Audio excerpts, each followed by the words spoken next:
નમસ્તે વિદ્યાર્થી મિત્રો, કેમ છો? મજામાં ને? આજે આપણે ધોરણ 1માં પાઠ કરવાનો છે ગુજરાતી પાઠ્યપુસ્તકમાં પાઠ 9મો પોપટે ખાધી પાકી કેરી. તો સરસ મજાની મેં તમને વાર્તા કરી હતી કે એક ઝાડ હતું, ઝાડ ઉપર એક કાગડો રહેતો હતો અને કાગડાને એક પોપટ હતો. તે પોપટ છે એને બહુ ભૂખ લાગી હતી.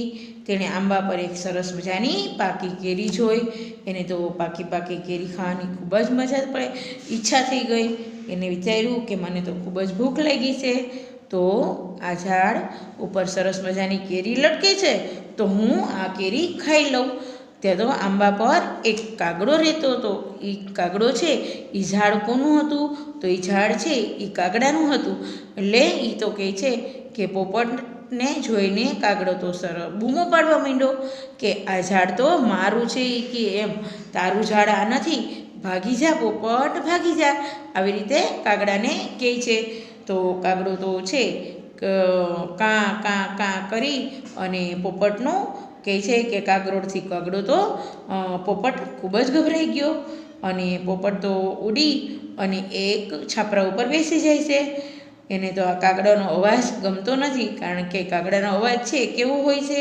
તો મેં તમને ત્યારે જ કીધું હતું કે કાગડાનો અવાજ છે એ કર્કશ હોય છે. એટલે કાગડો બોલતો હોય તો આપણે કોઈને ના ગમે. એટલે પોપટને પણ આ છે કર્કશ અવાજ કાગડાનો ગમતો નહોતો અને એ તો એક છાપરા ઉપર જઈ અને બેસી જાય છે. તો એને તો છાપરા ઉપર, એ છાપરાની નીચે એક સરસ મજાનો રંગબેરંગી ફુગ્ગો પડેલો હતો અને એ ફુગ્ગો જોઈ જાય છે. અને પોપટ છે એ ફુગ્ગાને ચાંચમાં લઈ આંબાની નીચે આવી જાય છે. તેના મનમાં વિચાર આવ્યો કે પોપટે પછી ફુગ્ગામાં ચાંચ મારી. એને વિચાર આવ્યો કે આ કાગડો છે ભાગતો નથી અને મને તો શું લાગ્યું છે? મને તો ભૂખ લાગી છે અને કાગડો મને કેરી પાકી સરસ મજાની કેરી ખાવા દેતો નથી. હવે મારે શું કરવું? એટલે એને તો ફુગ્ગો લઈ અને ઝાડની નીચે આવી જાય છે અને પોપટ તો છે એ ફુગ્ગામાં રંગબેરંગી સરસ મજાનો ફુગ્ગો હતો એમાં ચાંચ મારી દે છે. ચાંચ મારે છે એટલે ફુગ્ગો છે એ ફટાક અવાજ થઈ ગયો અને આ અવાજથી કાગડાભાઈ તો બી ગયા અને કાં કાં કરતાં શું કરે છે? કાગડાભાઈ તો ઉડી ગયા. હવે આંબાના ઝાડ પર જઈ અને પોપટે સરસ મજાની કેરી ખાધી, સરસ મજાની પાકી અને મીઠી કેરી ખાવાની પોપટભાઈને તો બહુ મજા પડી ગઈ. મજા પડી રે ભાઈ, મજા પડી. પોપટ તો આવું ગીત ગાતો જાય છે અને સરસ મજાની પાકી કેરી ખાવા લાગ્યા અને કેરી ખાવાની એને તો ખૂબ મજા પડી ગઈ. વાહ રે પોપટભાઈ વાહ, આવું પોપટ બોલવા લાગે છે. પછી મેં તમને કીધું હતું એમ જુઓ, એના સરસ મજાના આ જે છે ગીત, આ વાર્તા છે. આ વાર્તા ઉપરથી મેં આની પહેલાં તમને સરસ મજાની એક વાર્તા કરી હતી. હવે આ સરસ મજાની આ છે વાર્તા, એના ઉપરથી મૌખિક પ્રશ્ન થઈ જાય. જો આ જ રીતે એક સરસ મજાની આ પોપટની વાર્તા છે, એવી જ રીતે એક હું સરસ મજાની એક તમને વાર્તા સંભળાવું છું. તો દરેક બાળકો શાંતિથી આ વાર્તા સાંભળજો. વાર્તાનું નામ છે લાલચની અસર. તો એક ખેડૂત હતો. ખેડૂત છે એ લોભી પ્રકૃતિનો હતો. એટલે એ ખેડૂત છે અને પાછો ખૂબ જ ગરીબ હતો. એને એક મરઘી મળી ગઈ. મરઘી મળી એટલે એ તો એના ઘરે લઈ આવે છે મરઘીને. મરઘી છે એ સવારમાં રોજ સવાર પડે અને એક સોનાનું ઈંડું મૂકે. અને પટેલ છે એની પરિસ્થિતિ તો ખૂબ ગરીબ હતી અને આ ઈંડું જોઈ અને પટેલ છે એ તો ખૂબ જ હરખાઈ જાય છે કે વાહ, આ મરઘી તો કેવી છે કે મને સોનાનું ઈંડું આપે છે અને આમાંથી હું ગરીબ છું, એમાંથી હું પૈસાવાળો બની જઈશ. અને રોજ સવાર પડે અને ઈંડું મૂકે, રોજ સવાર પડે ને એક સોનાનું ઈંડું મૂકે. આ રીતે નિત્યક્રમ મરઘીનો થઈ ગયો. ખેડૂતને રોજ આ મરઘી છે એ સોનાનું ઈંડું આપે, લઈ અને બજારમાં વેચી સોનીની દુકાને જાય, સોનું દઈ આવે અને પૈસા લે. આ રીતે ખેડૂત છે એ તો પૈસાવાળો થઈ જાય છે. એને એક દિવસ બપોરે જે બેઠો હતો પોતે પોતાના ઓટલા ઉપર અને મરઘી છે એ પોતાના ફળિયામાં આટા મારતી હોય છે. વિચારે છે કે આ રોજ સવારમાં આવી સરસ મરઘી અને આવું સરસ સોનાનું મને ઈંડું આપે છે, તો આ મરઘીના પેટમાં તો કેટલા ઈંડા છે. એ કે તો આવું રોજ મારે રાહ જોવી અને રોજ મારે વિચારવું કે આજે મને મરઘી સોનાનું ઈંડું સવારમાં આપશે, હું લઈ લઈશ અને એને વેચી અને પૈસા મેળવીશ. તો કહે છે કે મારે આ મરઘીનું કંઈક કરવું જોઈએ, કે આના પેટમાં તો કેટલા બધા ઈંડા હશે એ કે. તો વિચાર કરે છે. બપોરથી સાંજ પડી ગઈ. રાત્રે પણ આ વિચારમાં ને વિચારમાં ખેડૂત છે એ તો એને ઊંઘ પણ આવતી નથી કે હવે મારે આ મરઘીનું કંઈક કરવું જોશે. રોજ મારે રાહ જોવી એના કરતાં હું મરઘીને કંઈક વિચારી અને આ મરઘીનું ફેંસલો કરું. તો એ તો વિચારે છે રાતના કે આ મરઘીના પેટમાં તો કેટલા બધા ઈંડા છે, તો એને હું લઈ લઉં, તો મારે રાહ તો ન જોવી. એટલે આ રીતે પોતે વિચાર કરી અને રાત્રે વિચાર આ રીતે પોતે કરે છે કે હું મરઘીને મારી નાખું તો આના પેટમાં જેટલા ઈંડા છે એટલા મને ઈંડા મળી જાય. કે રોજ સવારમાં એક ઈંડું આપે છે એના કરતાં તો હું પેટમાંથી એની મરઘીના પેટમાંથી બધા ઈંડા કાઢી લઉં તો મને કેટલા બધા પૈસા મળશે અને કેટલા ઈંડા મળશે એ ઈંડાને હું વેચી નાખીશ તો મને કેટલા બધા પૈસા મળશે. આ રીતે પોતે વિચાર કરે છે અને સવાર પડે છે અને પોતે મોટું એક સરસ ચાકુ લઈ અને પોતાના હાથમાં મરઘીને પકડે છે અને ફટ દેરાનું તો મરઘીની ડોકમાં ચાકુ મારી દે છે. મરઘી તો મરી જાય છે. મરઘીના પેટમાંથી કંઈ જ ન નીકળ્યું.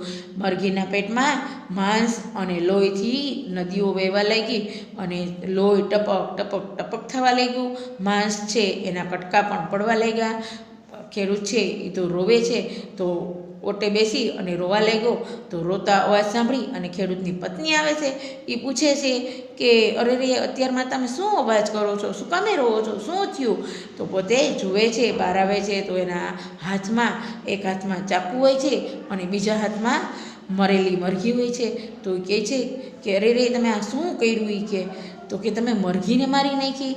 તો વિચારે છે કે આમાં તો કાંઈ જ નથી, કે આ તો લોહી અને માંસના કટકા પડે છે, તમે આ મરઘીને શા માટે મારી નાખી? તો મને કહે છે, ખેડૂત બોલે છે કે મારે છે લાલચ જાગી અને મેં આ છે મરઘી એને મારી નાખી છે. શું લાલચ જાગી? તો કે મને એમ વિચાર આવ્યો કે રોજ મને સોનાનું ઈંડું આપે અને હું લઉં, રોજ મને સવારે ઈંડું આપે સોનાનું અને હું લઉં, એના કરતાં મરઘીને મારી નાખું તો એના પેટમાં કેટલા બધા ઈંડા હશે તો મને મળી જશે.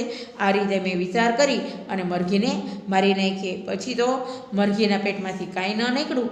હવે આ પોતે ખૂબ જ પસ્તાય છે અને કહે છે કે લાલચ છે એ બહુ જ ખરાબ વસ્તુ છે. એટલે કોઈ પણ વસ્તુની લાલચ રાખવી એ ખરાબમાં ખરાબ છે. આજે તમે આ એક વસ્તુ લ્યો, કાલે તમને બીજી વસ્તુ લેવાનું મન જ થાય. તો આના ઉપરથી આપણને શીખ મળે છે કે લાલચની અસર બુરી છે. એટલે કોઈ પણ વસ્તુની અપેક્ષા જાજી રખાય નહીં. આના ઉપરથી આપણે બોધ મળ્યો. તો આ વાર્તા મેં તમને સરસ મજાની કરી. જુઓ કેવી સરસ વાર્તા મિત્રો આપણને સંભળાવવા મળીને બાળકો. વાહ સરસ. તો આ વાર્તા તમે સરસ સાંભળી. હવે એના ઉપરથી જો આ આપણે છે પોપટે ખાધી કેરી, એના પણ જવાબ મૌખિક છે. તો આના પણ આપણે જવાબ મૌખિક કરી શકીએ. તો પહેલો આપણે પ્રશ્ન કરીએ કે એક કોણ હતું? તો આપણે કીધું કે જો સરસ મજાનો આ છે નીલાએ તો સરસ મજાનો જવાબ આપ્યો કે એક ખેડૂત હતો. વાહ ભાઈ, વેરી ગુડ, તમારો જવાબ તો બહુ જ સાચો પડ્યો. હવે બીજો હું સરસ મજાનો પ્રશ્ન પૂછું છું કે મરઘી છે એ શું આપતી હતી? તો જુઓ દર્શનભાઈ બોલ્યા કે ઈંડું. ના ભાઈ ના, જવાબ તમારો ખોટો છે. જવાબમાં શું આવે કે મરઘી એક સોનાનું ઈંડું આપતી હતી, એમ તમારો જવાબ થાય. વાહ સરસ. તો હવે તમારે આવો જવાબ લેવાનો છે. હવે પછી તો ખેડૂતની પત્નીએ શું જોયું? તો આપણો જવાબ બોલે છે જો મેઘનાબેન સરસ જવાબ બોલ્યા કે ખેડૂતે મરઘી મારેલી જોઈ. તો સરસ મજાનો જવાબ બોલ્યા. વાહ સરસ. જો હવે મેં આ પોપટે ખાધી કેરી, એમાં પણ એવા જ પ્રશ્ન છે. તો આજે હું તમને એક સરસ મજાનો એમાંથી મૌખિક પ્રશ્ન પૂછું છું. તો દરેક બાળક જવાબ આપશે. સરસ મજાનો વેરી ગુડ. વાર્તા તો બંને સાંભળીને બાળકો? હા સરસ. જો ઓલી છે વાર્તા એ મેં તમને 12ની વાર્તા કરી. આ આપણા પાઠ્યપુસ્તકમાં પાઠ 9મો છે કે પોપટે ખાધી કેરી, એ વાર્તા કરી. તો હું તમને પોપટે ખાધી કેરી એના જવાબ પૂછું છું. તો તમે બધાએ સરસ મજાના મને જવાબ આપવાના છે. તો કે આંબા પર કોણ રહેતું હતું? તો સરસ જવાબ આપ્યો. જુઓ આ છે કે આંબા પર કોણ રહેતું હતું? તો કે આંબા પર કાગડો રહેતો હતો. વાહ, વેરી ગુડ. જવાબ તો બહુ સરસ બોલ્યા બાળકો. હવે કે કાગડાએ કોને ભગાડ્યો? તો જુઓ જવાબ સરસ મજાનો, તમે તો બહુ સરસ જવાબ આપી દીધો કે કાગડાએ પોપટને ભગાડ્યો. વાહ, સરસ, વેરી ગુડ જવાબ છે. હવે કાગડો સાથે ઉડી ગયો તો પોપટે ફુગ્ગો, રંગબેરંગી ફુગ્ગામાં ચાંચ મારી. ફુગ્ગો ફૂટવાના અવાજથી કાગડો તો શું કયો, ડરી ગયો અને ઉડી ગયો. સરસ મજાના જુઓ. હવે આના ઉપરથી જો નવા સરસ મજાના શબ્દ થયા કે રંગબેરંગી, કાગરોળ, ફટાક, પછી આંબો, પછી સરસ મજાનો નવો શબ્દ છે અવાજ. તો તમને મેં CW નોટમાં જે શબ્દો લખાવ્યા હતા એ શબ્દો ઉપરથી તમને સરસ મજાની વાર્તા આવડી ગઈ. વાહ, સરસ. હવે આપણી પાઠ્યપુસ્તક પેજ નંબર 97 છે, એમાં સરસ મજાનું વર્ક કરવાનું છે. મૂળાક્ષરને ઓળખવાના છે અને મૂળાક્ષરને શોધી અને એના ઉપર તમારે રંગ પૂરવાનો છે. તો જુઓ, આ તમારું ચિત્ર છે એ શેનું છે? તો આ ચિત્ર છે એ ભમેડાનું છે. શેનું છે? સરસ મજાનું જો ભમેડો દોરેલો છે. એમાંથી તમારે મૂળાક્ષર શોધવાનો છે. તો તમારે મૂળાક્ષર છે ભ શોધવાનો છે. હા, જો સરસ મજાનું. બાળકો તો કેટલો સરસ જવાબ આપતા શીખી ગયા. કેવું સરસ, બધાને વાંચતા સરસ આવડી ગયું, બધા મૂળાક્ષર ઓળખતા આવડી ગયા. તો આજે આપણે શું શોધવાનું છે? મૂળાક્ષર ભ શોધી અને એનામાં આપણે સરસ મજાનો રંગ પૂરવાનો છે. તો ચાલો, અહીંયા આપણે હ, ર, ભ અને ત. તો અહીંયા આપણે ભ છે તો અહીંયા આપણે ભ શોધ્યો અને એમાં આપણે રંગ પૂર્યો. હવે બીજી લાઈનમાં છે કે ભ, જ અને ચ. તો ચિત્ર શેનું દર્શાવેલું છે? ભમેડાનું. આપણે મૂળાક્ષર કયો શોધવાનો છે? ભ. તો અહીંયા ભ છે તો એને આપણે શોધી અને સરસ મજાનો રંગ પૂરી દીધો. હવે ય અને ભ. તો આપણે અહીંયા ભમેડાનો ભ છે એમાં આપણે રંગ પૂર્યો. હા, સરસ મજાનું. જુઓ, તો આપણું સરસ મજાનું ભમેડાનું ચિત્ર છે એમાં આપણે મૂળાક્ષર ભ શોધી અને રંગ પૂર્યો. તો કેટલું સરસ લાગ્યું. તો બાળકો, તમે પણ આ પ્રવૃત્તિ તમારે કરવાની છે અને તમારે પણ આ જ રીતે ભ શોધી અને રંગ પૂરવાનું છે. હવે તો આપણે સરસ મજાનું જો ચિત્ર શેનું છે? યજ્ઞનું છે. યજ્ઞનો યતિશનો યજ્ઞનો ય શોધવાનો છે. તો યજ્ઞનો ય શોધવાનો. કલર કયો પૂરવાનો છે? જો એમાં તમને દર્શાવ્યું જ છે. જો અહીંયા સરસ મજાનો સ્કિન કલર છે, ક્રીમ કલર ઉપર છે. તો તમારે પણ એ જ કલર તમારે પૂરવાનો રહેશે. તો મ, ય અને ટ. આપણે તો યજ્ઞનો ય શોધવાનો. તો જુઓ, અહીંયા યજ્ઞના યમાં તમારે સરસ મજાનો રંગ પૂરવાનો છે. હવે ય, પ, હ અને ય. તો તમારે આ ય છે એમાં સરસ મજાનો રંગ પૂરી દેવાનો છે. જુઓ, સરસ મજાનો. વાહ, વેરી ગુડ. હવે જ, મ, ય, ટ અને મ. તો તમારે અહીંયા યતિશનો ય છે. તો તમારે કેટલા ય આવ્યા? તો યજ્ઞનો ય છે 4 ય. તો તમારે પણ આ સ્કિન કલર છે એવો કલર લઈ અને તમારે પણ યતિશના યમાં મૂળાક્ષર ય છે એ તમારે શોધી અને સરસ મજાનો રંગ પૂરવાનો છે. તો વાહ, સરસ મજાનું. જો બાળકો તો કેટલી સરસ પ્રવૃત્તિ કરવા માંડ્યા અને બધાને આ પ્રવૃત્તિમાં મજા આવે છે ને બાળકો? સરસ. જો હવે આપણે લખ્યું હોય તો આપણને કંટાળો હોય તો આજે આપણે થોડીક પ્રવૃત્તિમાં પણ ધ્યાન આપીએ અને સરસ મજાની પ્રવૃત્તિ સાથે સાથે તમને મૂળાક્ષર અને એના ઉપરથી શબ્દ પણ વાંચતા આવડી જાય. સરસ મજાનું. વાહ. હવે આપણે જુઓ, આ ચિત્ર શેનું છે? તો આ ચિત્ર છે શેનું છે? દર્શાવવામાં આવ્યું છે તો કે ધજાનો ધ. હવે તમારે ધજાનો ધ ઓળખવાનો છે અને આમાં શેર કયો રંગ દર્શાવ્યો તમને? તો કે પીળો રંગ. તો તમારે કયો રંગ પૂરવાનો છે? પીળો રંગ. તો ચાલો આજે આપણે પીળો રંગ પૂરશું. પ, ચ અને ધ.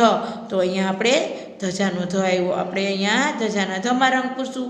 હવે ધ, તો અહીંયા રંગ પૂરવાનો છે મૂળાક્ષર ધમાં. હવે ગ, તો કે નહીં. ર, તો નો આવે. બ, નહીં. ઘરનો ઘ, નહીં. કલમનો ક, નહીં. હવે આવ્યા પાછો ધજાનો ધ. એટલે અહીંયા આપણે રંગ પૂરવાનો ધજાના ધમાં. તો જુઓ, સરસ મજાના ધજાના ધમાં કેવો રંગ પૂર્યો? તો કે પીળો રંગ. તમારે પણ પીળા રંગથી તમારે ધજાનો ધ ઓળખી અને રંગ પૂરવાનો છે. હવે તો આવ્યા ફુગ્ગાનો ફ.